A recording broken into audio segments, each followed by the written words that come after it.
Dans la paracha de Nassau, après que bien sûr que le Mishkan soit fini, s'est passé un événement qui a été quelque chose qui a été fait sans que ça soit demandé de la part d'Akadosh Baruch.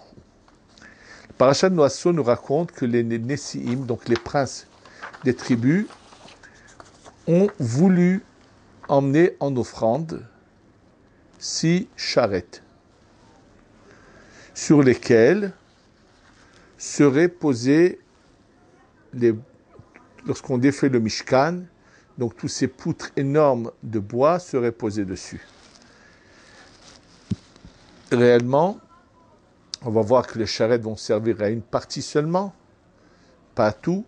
Par exemple, le Aaron HaKodesh, ce boîtier dans lequel étaient posés et les louchot et les chivrés louchot, lui était porté avec des bois qui le tenaient pas sur une charrette, et que c'est pour ça que plus tard dans l'histoire, lorsque le roi David va le faire porter par une charrette, il va se passer un événement où quelqu'un va mourir, parce qu'il n'aurait pas dû le faire porter par une charrette, c'est une erreur de la part du roi David, mais là on voit qu'ils vont offrir donc 6 charrettes, c'est-à-dire que chaque 2 princes, puisqu'il y a 12 princes, va offrir une charrette.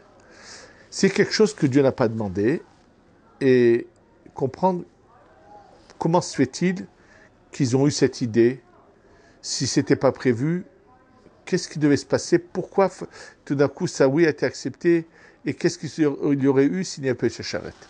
D'abord pour comprendre un peu ce qui s'est passé quand ils ont fait cette offrande, donc c'est une initiative à eux, et il est dit que Vayakrivu otam lifnei Mishkan. Donc ils les ont emmenés devant le Mishkan, le tabernacle qui était construit, ils ont emmené leurs charrettes. Et donc il est dit que lorsqu'ils les ont apportés, une fois qu'ils les ont fait faire par des artisans et ainsi de suite, il est dit, mais la Med, le Midrash Rabbah nous dit, il nous enseigne, Shehevi'um ou Masrum la Tzibour. Ils les ont apportés pour les donner, voilà, c'est-à-dire aux responsables. Et en fait, Moshe Rabbeinu n'a pas voulu les prendre de leurs mains. Ils sont apportés, on veut offrir ça. Moshe leur a dit, je suis désolé, mais moi je n'ai pas reçu d'ordre de Dieu qu'il y ait des charrettes. Et alors, à ce moment-là, lui a été dit, Dieu lui a dit, oui, prends des charrettes, mais en leur disant. Alors, le Midrash dit, qu'est-ce qu'elle va leur dire? Il dit que Akadosh Baruch Hu, Rav Oshaya nous dit, qu'Akadosh Baruch Hu lui a dit à Moshe, écoute, réunis les princes, et tu vas leur faire d'abord des remontrances, et ensuite des mots de consolation. Alors, bien sûr, quelle remontrance Moshe avait-il à faire et quelle était la consolation qu'il avait à leur faire. Et là, on va voir pourquoi ils ont décidé à part les charrettes, sachez qu'ils ont aussi offert des bœufs, 12, chacun va faire un bœuf qui allait, donc chaque charrette était tirée par 2 bœufs qui allaient les tirer. Et on verra ce qui est advenu de ces charrettes, de ces bœufs plus tard. Mais d'abord, comprendre pourquoi ont-ils eu cette initiative. Quand Hachem accepte leur offrande, il dit à Moshe, d'abord, fais-leur des remontrances et ensuite, réconforte-les. Quelle remontrance fallait-il leur faire et quel réconfort fallait-il leur donner?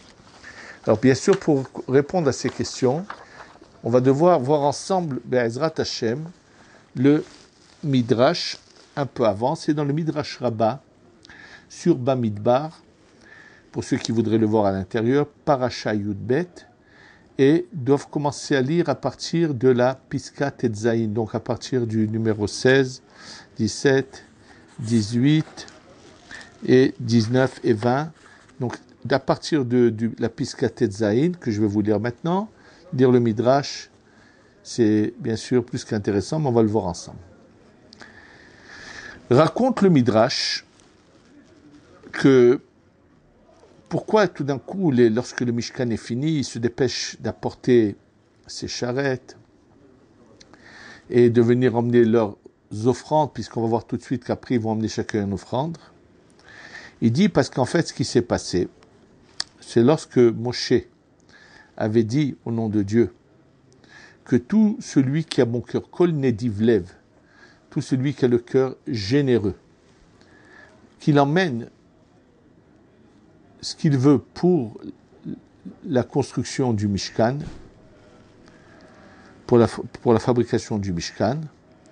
Il n'a pas dit Onessim, il a dit d'une manière générale, tout celui qui veut n'a qu'à emmener, apporter ce que son cœur, sa générosité. Et là, les Nessim se sont sentis un peu rabaissés, qu'on ne s'est pas adressé à eux en premier et qu'on a donné un ordre général à tout le monde sans passer par eux en leur disant, disons, parlez aux gens de votre tribu ou quoi. Non, c'était une parole qui a été dite à l'ensemble du peuple. Donc eux, ils ont décidé de ne rien apporter pour l'instant. Ils ont dit on va laisser les gens apporter et ce qui manquera, nous le compléterons. Et là, on va voir tout de suite qu'ils ont commis une erreur. Ils ont dit, comme dit le Midrash, Yaviu ha'amash yaviu, que le peuple amène ce qu'il va emmener, ou Mashiach seru, ce qui manquera, nous le compléterons. Or, ce qui s'est passé, quelque chose de merveilleux. Pourquoi je veux dire quelque chose de merveilleux? C'est que, en général, lorsque on demande pour une bonne cause des fonds, eh bien, sachez que c'est très, très difficile de les récolter. Malheureusement, lorsque des quêtes sont faites pour des causes en partie mensongères, là, l'argent coule à flot. Oui. Et c'est pas le sujet donc je vais aborder, donc j'en fais juste une parenthèse. Mais en tous les cas, là, il s'est passé quelque chose, c'est que c'était une bonne cause et tout le monde s'est dépêché d'emmener. Et voilà que lorsque, donc c'est marqué dans le Midrash, Samhu kol Israël, il y avait de la joie, de l'euphorie dans tout le peuple d'Israël, dans la construction du Mishkan. Ils savaient que par le Mishkan, ils allaient faire descendre la Shekhinah parmi eux. Et ils ont apporté avec Simcha, ils ont donné le meilleur de tout ce qu'ils pouvaient, et rapidement. Les hommes, les femmes, tout le monde est venu donner. Et en deux matinées, tout ce qui était nécessaire pour le Mishkan a été emmené, jusqu'à ce qu'on leur a dit, ça suffit, il y a même de trop. C'est marqué Vemelacha Haïta Dayam, il y avait même trop de, on leur a dit, ça suffit. Donc les Nessim se sont retrouvés finalement, eux qui pensaient compléter ce qui allait manquer, ils ont perdu, ils n'ont pas eu la chance de participer au Mishkan. Et c'est pour eux, ils ont perdu. Ils ont perdu, parce qu'avoir une part dans le Mishkan, c'est pas seulement dans ce monde, c'est dans l'autre, et ainsi de suite. Donc ils ont réalisé qu'ils ont perdu un très très grand mérite. Donc, puisqu'on leur a dit qu'il ne faut plus rien emmener, il y a tout ce qu'il faut. Donc ils avaient vraiment de la souffrance de cela. Donc ils ont décidé d'emmener les 12 pierres qui allaient servir ce qu'on appelle le Hoshen. Le Hoshen, c'est quelque chose qui était sur le buste du Kohen Gadol et qu'on appelle l'Orim Vetumim. Derrière ces pierres, derrière la plaque où il y avait ces pierres, on mettait un nom saint et ensuite des questions étaient posées et des lettres apparaissaient briller, on pouvait lire des réponses et ça a été, c'est-à-dire les réponses de Dieu passées à travers le Urim Vetumim qui va continuer que pas dans le désert mais bien plus tard. Ça va être utilisé pour savoir comment il faut agir et à chaque fois les questions vont être posées et des réponses vont être données. Et il dit le Midrash, Amar HaKadosh Baruch Hu, Dieu a dit, Banaï chez Nizdarzu. Mes enfants, l'ensemble du peuple d'Israël, à part les Nessiim, qui eux se sont dépêchés. Yikatev chez Heviu Vehotar. Ce sera écrit dans la Torah qu'ils ont emmené et qu'il est même resté, qu'il y avait plus qu'il en fallait. Les Nessiim, par contre, ces princes, chez Nitatzlu, qui ont été comme de la fainéantise, c'est-à-dire qu'ils ne se sont pas dépêchés d'emmener, on dit on complétera après, bien qu'ensuite ils emmènent les pierres précieuses pour le Choshen du Kohen Gadol. Dans la Torah, le mot Nessiim, à la fin, après le Aleph, il va manquer le Yud qui aurait dû être là pour qu'on dise Nessiim. On va retirer un Yud de ce nom, de leur adjectif, puisque prince Nessiim. Et si la Torah retire, ça veut dire qu'une lumière qui aurait pu leur revenir leur a été retirée. Oui, il faut le savoir que le nom qu'on donne à quelque chose, à une personne, ce sont des lumières qui descendent à travers ce nom. Et donc, ils ont été vraiment ils avaient une sorte de souffrance, de remords, de ne pas avoir participé au Mishkan. Et lorsque le Mishkan est fini, ils ont vu la lumière divine est venue dans le Mishkan. C'était un jour vraiment de joie intense, un très grand jour, comme on le verra encore dans un moment sur la paracha. Donc, ils ont réfléchi, qu'est-ce qu'on peut bien faire maintenant pour le Mishkan, puisque tout a été fait. Donc, Amrou Mayesh Lanu Lehavi, qu'est-ce qu'on peut bien faire? Donc, ils ont décidé d'emmener ces agalot. On va voir qu'est-ce que ça veut dire, ces charrettes qu'ils ont voulu emmener. Et il est dit, pourquoi ont-ils voulu emmener ces agalot? On va le voir tout de suite. Ce qu'il faut bien savoir, c'est que c'était la tribu de Lévi qui devait porter toutes ces parties du Mishkan lorsqu'il était démonté. Or, comment peut-on penser que des hommes vont porter des poutres en bois si lourdes? C'est impossible.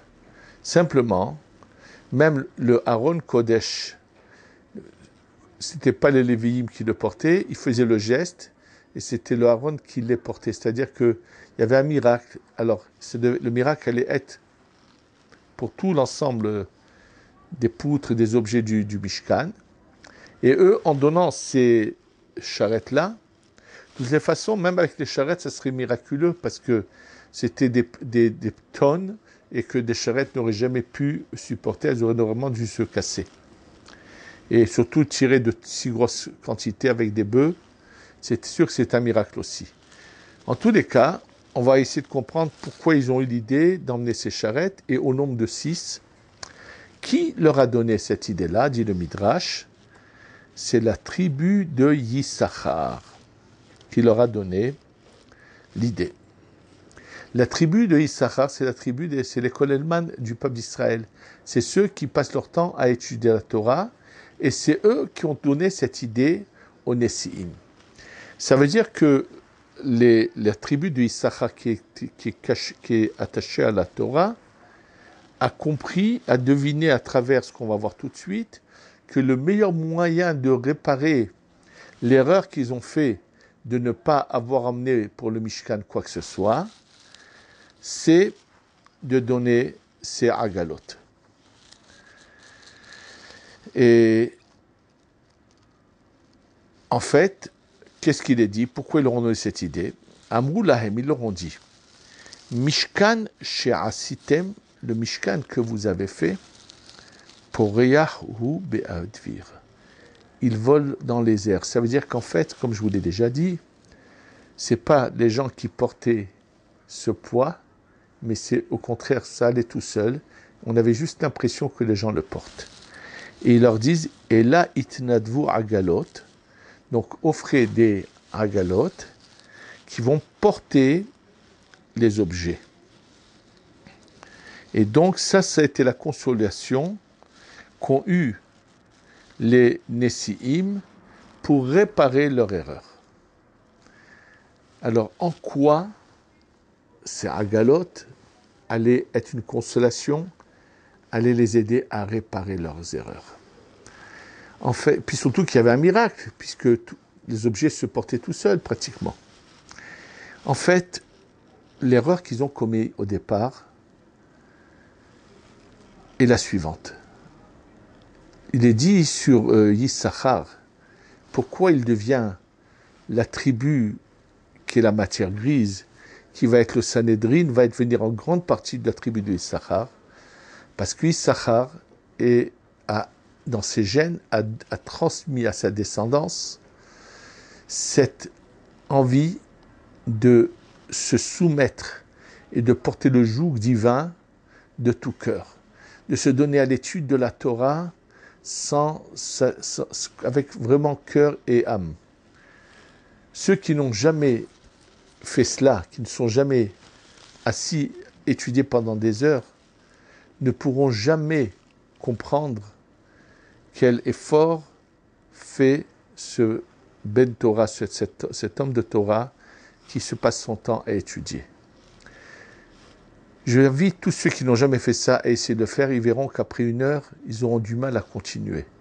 Mais peut-être moins qu'1 heure, mais croyez-moi. Ce soit pendant des heures sans s'interrompre et se donner avec cœur et âme à l'étude de la Torah, il faut pour cela un effacement total de sa personne. Une envie complète, quand on dit Shema Israël, c'est de recevoir le joug divin sur soi et se mettre complètement au service d'Hachem comme un vrai serviteur. C'est pour ça que beaucoup de gens ont du mal à fixer des moments d'étude pour la Torah. Ils sont prêts à tout faire, mais ne leur demandez pas d'aller s'asseoir étudier. Malheureusement, souvent, ils brûlent le temps à regarder des choses futiles, mais il ne faut pas oublier que tout le monde devra rendre des comptes à Dieu sur le temps qu'il a perdu bêtement et qu'il aurait pu étudier la Torah. Première question qui est posée à l'homme, quand il quitte ce monde devant le Beddin de Céleste, ou quand viendra le Mashiach, sera la même chose. Kavata etim la Torah. Est-ce que tu as fixé tous les jours des moments d'étude de Torah? C'est-à-dire que même si tu as pris le chemin de ceux qui veulent emmener leur parnassa par leur travail physique, mais est-ce que tu as su fixer des moments à l'étude de la Torah? Sachez qu'aujourd'hui, personne ne peut s'acquitter de cette obligation parce que tout le monde peut suivre un shiur, même s'il ne veut pas sortir de chez lui. Aujourd'hui, Baruch Hashem, il y a des shiurim en nombre inimaginable de Torah. Le Daf Yomi, vous pouvez le trouver également sur les sites de Torah, qui est l'étude de la Gemara. Même s'il ne peut pas faire tout le Daf tous les jours, il n'a qu'à commencer des shiurim de halachot. Bien sûr, quand je parle de Torah, je parle de Torah vraiment, d'enseignement. Et faites très attention à beaucoup de soi-disant personnages qui pensent enseigner et qui ne font que raconter de belles choses aux gens, qui n'aboutissent à rien, de belles pensées et qui ne donnent absolument rien, qui ne leur enseignent absolument rien, juste à leur faire croire qu'ils sont très bien, qu'ils n'ont rien à se reprocher, que tout va très bien, que tout est parfait. C'est pas ça. Étudier, c'est prendre des textes et ce qui est marqué, le lire, l'étudier, le comprendre. C'est-à-dire une étude faite, basée sur ce qui est marqué, et non pas juste de belles pensées, de belles paroles. Et là, donc, voilà, là on est en train d'étudier le Midrash, et on va essayer de comprendre ensemble. Ça s'appelle « Et Kove'atim la Torah ». Donc la tribu de Yissachar, c'est elle qui a eu le désir d'être comme un serviteur au service d'Hachem de manière constante. Et eux, ils leur ont dit, écoutez, votre erreur au départ, c'est de ne pas avoir compris que dès que quelque chose est demandé d'Hachem, on court pour le faire. Et on ne commence pas à réfléchir, bon, que les autres d'abord amènent, nous on complétera. On ne fait pas du tout de ces comptes-là. On court vers la mitzvah. Mitzvah haba leyadecha al tahmitzena. Une mitzvah qui vient dans tes mains, ne la perds pas, cours vers elle. Donc, vous avez un problème. Et ce problème, vous allez le réparer en donnant un exemple, en montrant quelque chose. Bien qu'il y a le miracle que les objets lourds du Mishkan se voltigent dans l'air, ils n'ont pas besoin d'être portés. Juste, on donne l'impression qu'ils sont portés, mais en vérité, ils ne sont pas portés. Alors, ils leur ont donné cette image de Agala. Maintenant, ils leur ont aussi demandé une chose. Ne faites pas chacun une Agala. Faites chaque deux nassis une Agala. Ils ont voulu les faire arriver au chiffre de 6, comme le Midrash le dit, pour faire une allusion aux 6 mères qu'il y a eu dans l'Arme Israël, Sarah, Rivka, Rachel, Zilpa et Bilha, pour faire allusion aux 6 commandements que reçoit le roi. C'est-à-dire que le plus haut personnage du peuple d'Israël, il a des commandements qu'il doit respecter et qui le soumettent à Hachem. Donc ces Agalot, elles avaient, leur chiffre déjà avait des allusions, des enseignements, c'est-à-dire que les gens voyant ces Agalot allaient comprendre et allaient apprendre de cela beaucoup de choses. Comme le dit le Midrash, que devant le trône du roi, il y avait 6 marches à monter. Et à chaque fois que le roi montait sur son trône, alors dès qu'il montait la première marche, il y avait une voix du ciel qui sortait, qui lui rappelait Lo Yarbelo Nashim, qui ne pense pas que puisqu'il est le roi, il peut se marier avec autant d'épouses qu'il a envie, c'est-à-dire qui ne prennent pas la Torah et s'en servir pour dire moi je fais ce qu'il faut, voilà, je fais les kiddushin, je me marie religieusement et en prendre autant qu'il veut. Non. Lo Yarbelo Nashim, il a un commandement. Ne te sers pas de la Torah pour donner libre cours à tes vices et à tout ce que tu as envie de faire. Quand il montait sur la deuxième marche pour monter vers son trône, une voix, Lo Yarbelo Susim, c'était à l'époque, c'était les chevaux, qui n'est pas trop de chevaux, c'était une manière de trop s'attacher au matériel et à chercher à vouloir aller faire toutes sortes de choses que le matériel puisse lui donner. Ensuite, lorsqu'il montait sur la troisième marche, Vekesev vezahav lo yarbelo meod, qui ne cherche pas à emmagasiner de l'argent et de l'or en quantité. À quoi ça va te servir? À quoi ça te sert? C'est-à-dire que même tu es roi, à quoi ça sert? Tu oublies le but de ta création. Le but de ta création, c'est pas pour amonceler de l'argent, mais pour servir Hachem. Il montait sur la quatrième marche, Lotate Mishpat, ne détourne pas l'authenticité de la justice de Dieu. Et lorsqu'il montait sur la cinquième marche, attention, ne fais pas de privilège à tes amis, Lotakir Panim. Et lorsqu'il montait sur la sixième marche, on dit attention, ne prends pas de pot de vin, ne te laisse pas acheter. Bon, c'est-à-dire que les 6 Agalot en question, donc déjà, le fait que ce soit 6 et pas 12, ça montre de l'unité. Chaque 2 nassis fait une Agala, mais surtout l'enseignement était qu'au lieu que le miracle soit complet, que les objets voltigent, soient posés. C'est-à-dire, on veut montrer qu'on veut, nous aussi, être soumis et recevoir sous nous le joug de Dieu et être soumis à porter sur nous ce fardeau qui serait comme un fardeau, mais qu'on doit porter avec joie, de se donner au service, à l'étude de la Torah. Donc en fait, ils sont venus, leur erreur qu'ils ont commis au départ de ne pas avoir donné directement ce qu'il fallait donner pour le Mishkan, justement, il manquait cette soumission à Hachem pour courir donner ce qu'il faut. La tribu de Issachar leur donne l'image de réparer cela en donnant ces Agalot. Et c'est pour ça que Moshe n'avait pas envie de les recevoir de leurs mains, parce qu'on ne leur a pas demandé de faire cela. Donc tout ce qui n'avait pas demandé de Dieu, Moshe ne voulait pas l'accepter. Et Akadosh Baruch Hu lui dit, écoute Moshe, accepte, mais avant d'accepter, parle-leur. Ça veut dire, d'un côté, tu vas leur faire des remontrances, leur montrer leur erreur. Et après, tu vas les consoler, tu vas leur dire, heureusement que vous avez su faire teshuva. Vous savez, malheureusement, il est arrivé qu'il y a eu des gens,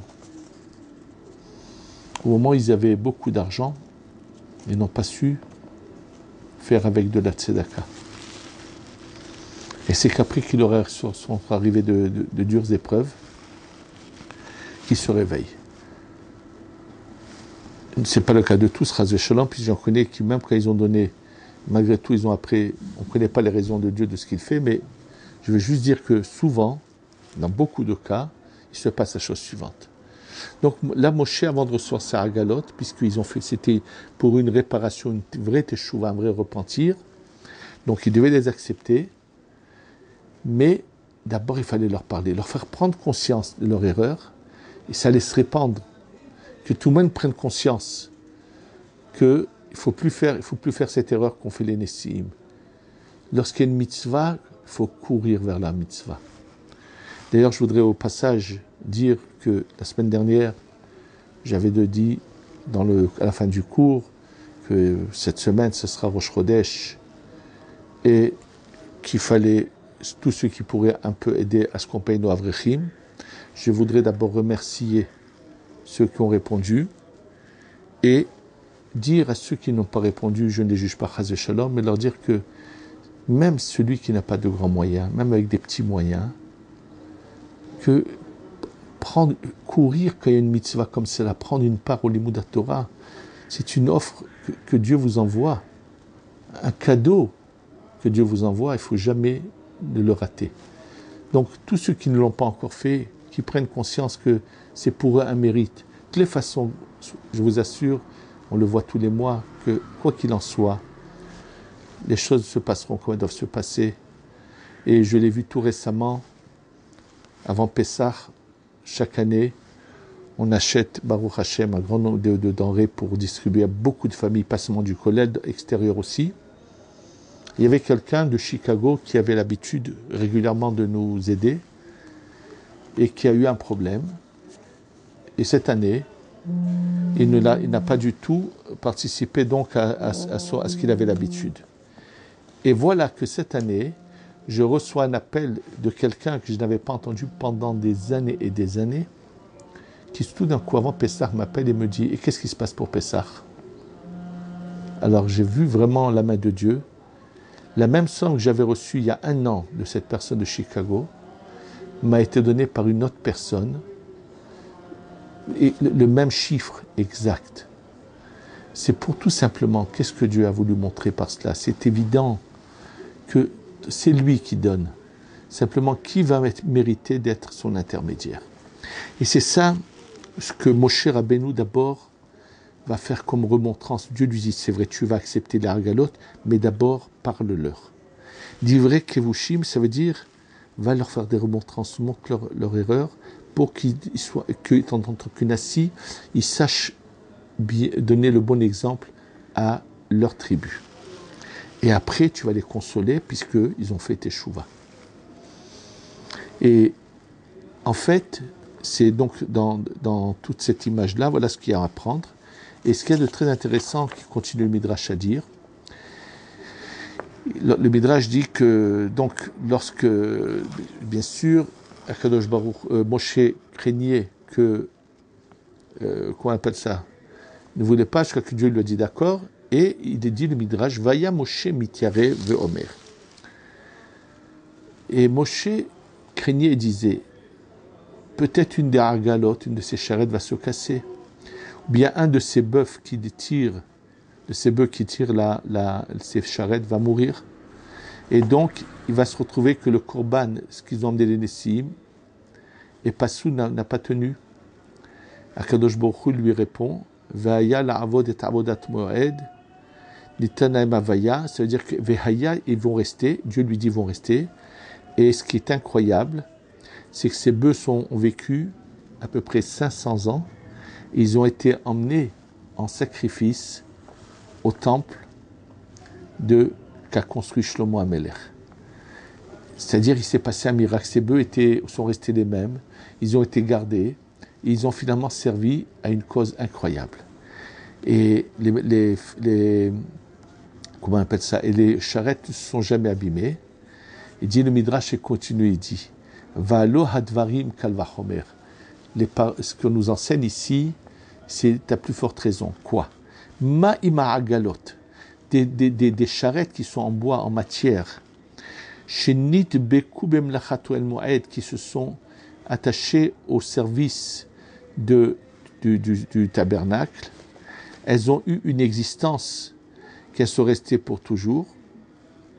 Israël, le peuple d'Israël, qui est dvukim, qui est attaché à Dieu, a plus forte raison qu'il aura une existence éternelle, comme il est dit, Va'atem hadevekim badonai Elohechem hayim kulechem hayom, que, comment on appelle ça, et que vous serez toujours éternel. Et donc, on voit que ici, il y a un enseignement important, comment nous devons nous conduire. Et le deuxième point important, c'est que lorsque le Mishkan est fini, il est dit, il est comparé à un jour de mariage. C'est marqué dans le Passouk, Vayi beyom kalot Moshe et Mishkan, le jour où Moshe a fini le Mishkan.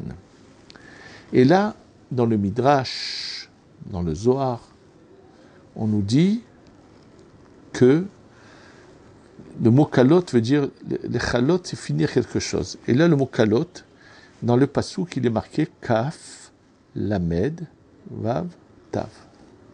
Or, dans le Midrash Rabbah, il est dit que, quand on va expliquer ce que ça veut dire, Beyot kalot Moshe melakem Mishkan, dit le Midrash, Kalat Ketiv. Le mot kalot n'est pas écrit avec un vav, il est écrit sans vav, qui voudrait dire la fiancée, la mariée de Moshe Rabbeinu, Kalat Moshe. On va expliquer ce que ça veut dire, la femme de Moshe, la fiancée de Moshe. Mais avant d'arriver à l'explication, le problème qui a été bien sûr soulevé par plusieurs commentaires, c'est que dans le Sefer Torah, le mot kalot est écrit avec un vav.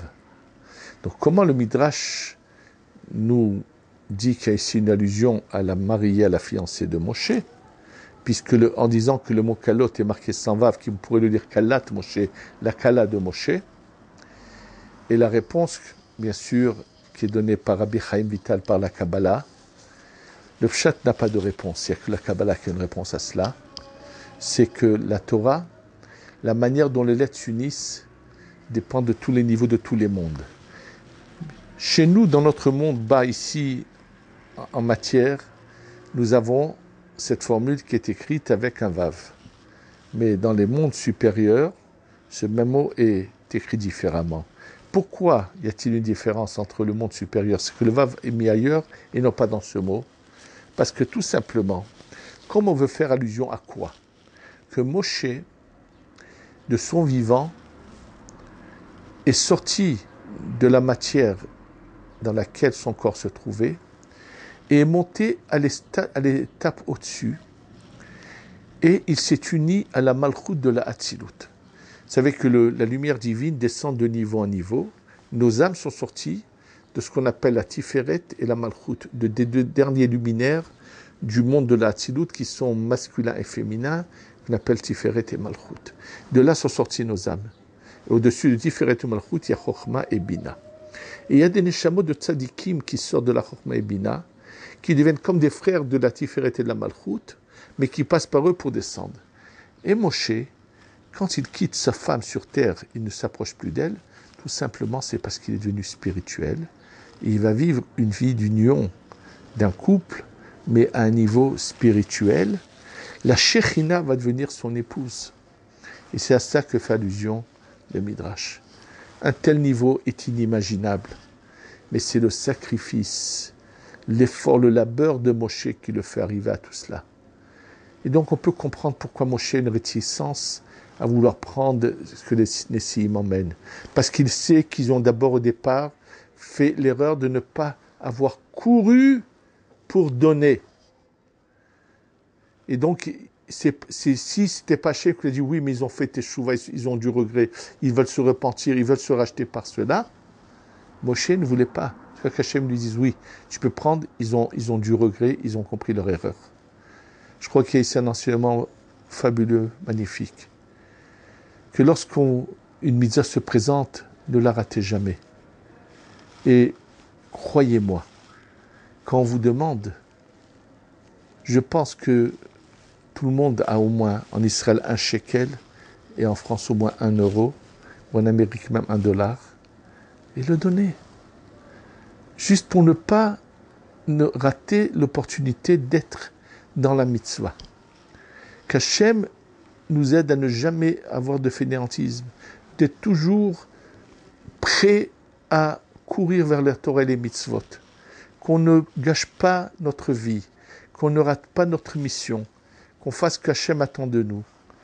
Et plus la lumière de la Gdusha sera grande, un peu de lumière écarte beaucoup d'obscurité. Malheureusement, le mal, des fois, veut avoir une emprise sur la Kedusha. Et la Kedusha, c'est aussi Eretz Israël. Donc, il y en a qui veulent avoir une emprise, toutes sortes de choses. Ce que nous avons à faire, nous, c'est plus nous servirons Hachem avec goût et cœur, et on fera descendre la lumière divine en grand, plus tous ceux qui veulent faire du mal dans le monde, ou en Eretz Israël, quel que soit l'endroit, contre l'arme Israël, seront détruits d'eux-mêmes, et qu'on ait enfin la Géoula Shlema, Shetavo, Bimera, Beyamenu, Amen.